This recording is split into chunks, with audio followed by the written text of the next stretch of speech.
Hello every one, എല്ലാവർക്കും return വിറ്റ്സിൻ്റെ ഇന്നത്തെ വ്ളോഗിലേക്ക് സ്വാഗതം.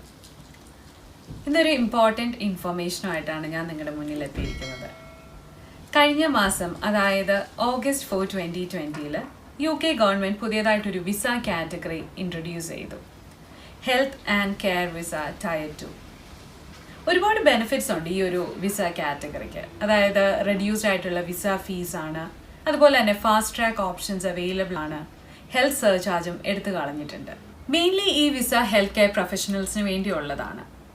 ഈ ലിസ്റ്റിൽ പറയുന്ന ഏതെങ്കിലും ഒരു ഓക്യുപ്പേഷൻ കാറ്റഗറിക്കാണ് നിങ്ങൾ അപ്ലൈ ചെയ്യുന്നതെങ്കിൽ തീർച്ചയായിട്ടും നിങ്ങൾ ഈ ഒരു വിസ കാറ്റഗറിക്ക് എലിജിബിൾ ആണ്. ഏതൊരു വിസയും നമ്മൾ അപ്ലൈ ചെയ്യുമ്പോൾ ഏറ്റവും അറിഞ്ഞിരിക്കേണ്ട കാര്യം എന്ന് പറയുന്നത് അതിൻ്റെ എലിജിബിലിറ്റി ക്രൈറ്റീരിയസ് ആണ്, അല്ലേ? അപ്പം എന്തൊക്കെയാണ് നമ്മുടെ ഈ ഒരു വിസ കാറ്റഗറിയുടെ എലിജിബിലിറ്റി ക്രൈറ്റീരിയാസ് എന്ന് നമുക്ക് നോക്കാം. First one, job offer letter from an approved organization. ഇതിൽ പറയുന്ന ഏതെങ്കിലും ഒരു ഓർഗനൈസേഷനിൽ നിന്ന് നിങ്ങൾക്ക് ജോബ് ഓഫർ ലെറ്റർ കൈപ്പറ്റിയിട്ടുണ്ടെങ്കിൽ തീർച്ചയായിട്ടും നിങ്ങൾ ഈ ഒരു വിസയ്ക്ക് അപ്ലൈ ചെയ്യാനായിട്ട് എലിജിബിൾ ആണ്. Second one, valid certificate of sponsorship for your job. Certificate of sponsorship എന്ന് പറഞ്ഞാൽ നമ്മുടെ സ്പോൺസർ ആരാണോ സ്പോൺസർ തരേണ്ട ഒരു ഡോക്യുമെൻ്റ് ആണത്. നോർമലി ബൈ ഇമെയിൽ തരാറുണ്ട്. സർട്ടിഫിക്കറ്റ് ഓഫ് സ്പോൺസർഷിപ്പിന് ഒരു റെഫറൻസ് നമ്പർ ഉണ്ട്. ഈ ഒരു റെഫറൻസ് നമ്പർ നമ്മൾ വിസ അപ്ലൈ ചെയ്യുന്ന സമയത്ത് നമുക്കത് ആവശ്യമുണ്ട്. ഈ റെഫറൻസ് നമ്പർ ഒരു തവണ മാത്രമേ നമുക്ക് ഉപയോഗിക്കാൻ സാധിക്കുള്ളൂ. അതുപോലെ തന്നെ ഇതിനൊരു വാലിഡിറ്റി പീരീഡ് ഉണ്ട്. 3 months വരെ ഇതിൻ്റെ വാലിഡിറ്റി പീരീഡ് എന്ന് പറയുന്നത്. ഫുള്ളി ലൈസൻസ്ഡ് ആയിട്ടുള്ള ഒരു എയറേറ്റഡ് സ്പോൺസറിന് മാത്രമേ ഈ സർട്ടിഫിക്കറ്റ് ഓഫ് സ്പോൺസർഷിപ്പ് തരാൻ പറ്റുള്ളൂ. അപ്പം ഏതൊക്കെയാണ് ഈ ഫുള്ളി എയറേറ്റഡ് ആയിട്ടുള്ള സ്പോൺസറിന് ഞാൻ ഡിസ്ക്രിപ്ഷൻ ബോക്സിൽ ലിങ്ക് ഇട്ടിട്ടുണ്ട്, അതൊന്ന് ചെക്ക് ചെയ്താൽ മതി. അത് അപ്ഡേറ്റഡ് ലിസ്റ്റ് ആണ്. 24 September 2020 അപ്ഡേറ്റ് ചെയ്ത ലിസ്റ്റ് ആണ്. അപ്പം അത് കഴിഞ്ഞിട്ട് ചേഞ്ചസ് വരാം. അപ്പം നിങ്ങൾക്ക് കിട്ടിയ ജോബ് ഓഫർ അതിലേതെങ്കിലും ഒന്നാണോ എന്ന് ഒന്ന് ക്രോസ് ചെക്ക് ചെയ്തേക്കാം. Third one, English language requirements. English language requirements അതിന് വലിയ മാറ്റങ്ങൾ വന്നതായിട്ടൊന്നും പറയുന്നില്ല. എന്തെങ്കിലും ഒരു അപ്ഡേറ്റ് ഉണ്ടെങ്കിൽ തീർച്ചയായിട്ടും ഞാൻ അടുത്ത വ്ളോഗിൽ അതിനെക്കുറിച്ച് പറയുന്നതായിരിക്കും. Number 4, personal savings. ചില സ്പോൺസേഴ്സ് അവരുടെ ആപ്ലിക്കൻറ്റിന് 1 month കോസ്റ്റ് കവർ ചെയ്യാനുള്ള എമൗണ്ട് സ്പോൺസേഴ്സ് തന്നെ കൊടുക്കാറുണ്ട്, അല്ലെങ്കിൽ അതിൻ്റെ ഒരു ലെറ്റർ അവർ പ്രൊവൈഡ് ചെയ്യാറുണ്ട്. മീൻസ് അവർ തന്നെ അത് മീറ്റ് ചെയ്യും എന്നുള്ളത്. എന്നാൽ ചില സ്പോൺസേഴ്സ് അത് ചെയ്യാറില്ല. അങ്ങനെ ഒരു കേസിൽ മാത്രമേ നമ്മൾ പേഴ്സണൽ സേവിങ്സ് കാണിക്കേണ്ട ആവശ്യം വരുന്നുള്ളൂ. £945 ആണ് മെയിൻ ആപ്ലിക്കൻ്റ് കാണിക്കേണ്ട എമൗണ്ട്. അതും നമ്മൾ 90 days ബാങ്ക് അക്കൗണ്ടിൽ ഇട്ടിരിക്കണം. അപ്പം ഇനി ഇതിൻ്റെ ഒരു കൺവേർഷൻ എന്ന് പറഞ്ഞാൽ ഇപ്പം നമ്മൾ ഇന്ത്യൻ റുപ്പീസിലേക്ക് പറയുകയാണെങ്കിൽ £945 ഒവാണ്ട എന്നൊരു സൈറ്റ് ഉണ്ട്.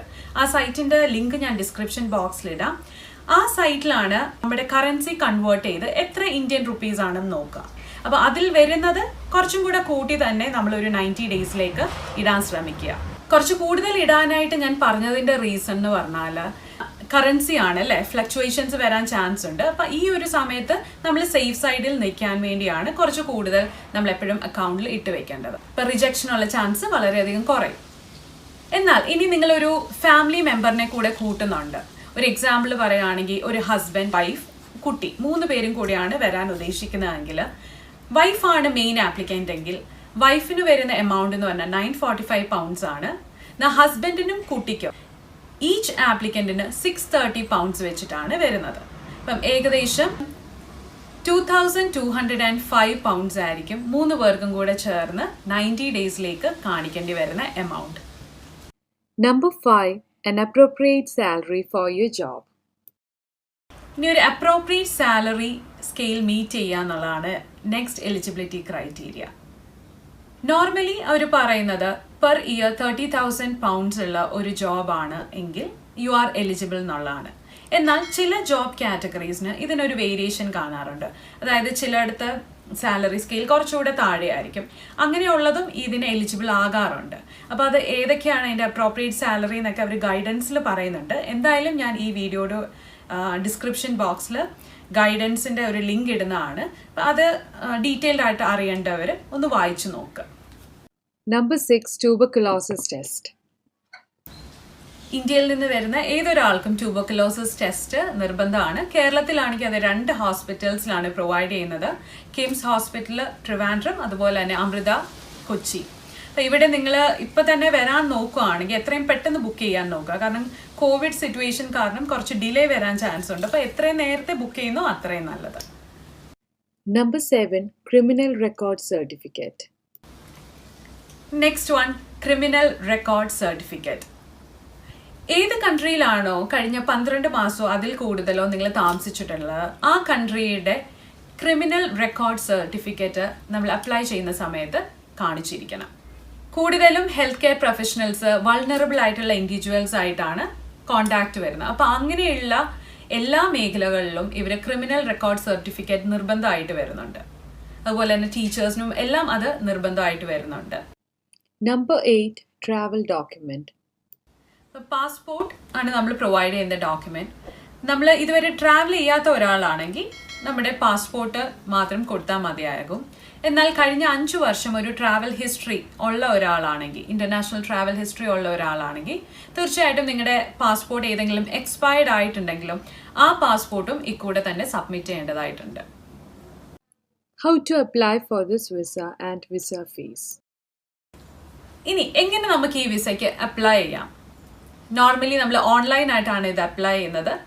ഇതിൻ്റെ ഒരു ബെനിഫിറ്റ് എന്ന് പറഞ്ഞാൽ ഇൻ 15 വർക്കിംഗ് ഡേയ്സ് നമ്മുടെ വിസ കയ്യിൽ കിട്ടും. ഈ വിസ ഫീസ് എന്ന് പറഞ്ഞാൽ ഒരു 3 ഇയറിലേക്കാണ് നിങ്ങൾ അപ്ലൈ ചെയ്യുന്നുണ്ടെങ്കിൽ 232 pounds ആണ് മെയിൻ ആപ്ലിക്കൻറ്റിന് വരുന്ന വിസ ഫീ എന്ന് പറഞ്ഞാൽ.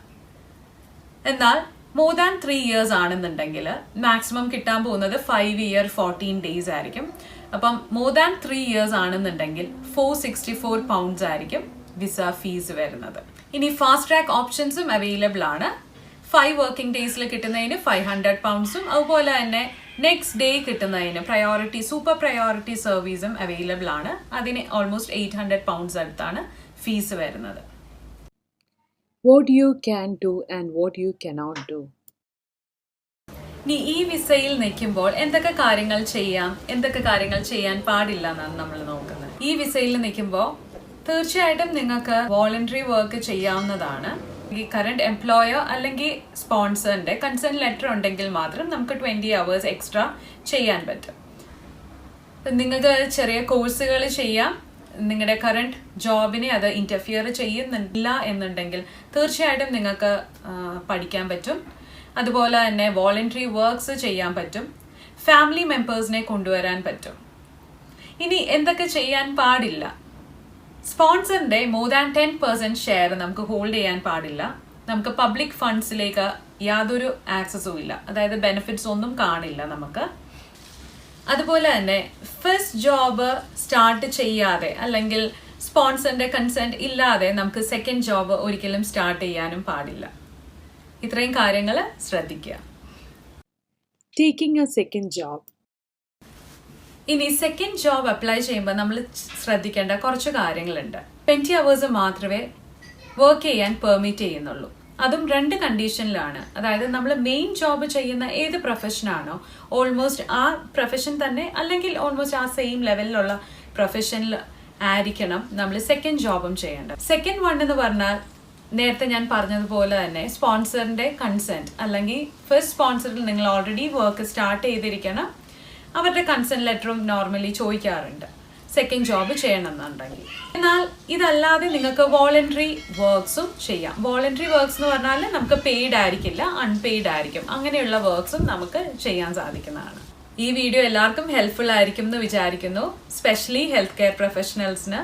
ഇതിന്റെ ഡീറ്റെയിൽഡ് ആയിട്ടുള്ള കാര്യങ്ങൾ ആർക്കെങ്കിലും അറിയണം എന്നുണ്ടെങ്കിൽ ഞാൻ തീർച്ചയായിട്ടും ഡിസ്ക്രിപ്ഷൻ ബോക്സിൽ ഫുൾ ഗൈഡൻസും കാര്യങ്ങളും ലിങ്കും എല്ലാം ഇട്ടിട്ടുണ്ട്, അത് നോക്കുക. ഇനി എന്തെങ്കിലും സജഷൻസ് ഉണ്ടെങ്കിൽ നിങ്ങളുടെ കമൻറ്റ് ബോക്സിലിടാം. ഞാൻ ഏതെങ്കിലുമൊക്കെ ടോപ്പിക്സിനെ കുറിച്ച് പറയണം നിങ്ങൾക്ക് ആഗ്രഹം ഉണ്ടെങ്കിൽ അതും നിങ്ങളുടെ കമൻറ്റ് ബോക്സിൽ തന്നെ ഇടുക. അപ്പം ഇതുവരെ സപ്പോർട്ട് ചെയ്ത എല്ലാവർക്കും ഒരുപാട് താങ്ക്സ്. ഇനി അടുത്ത വ്ളോഗിൽ കാണാം. Thank you so much. By.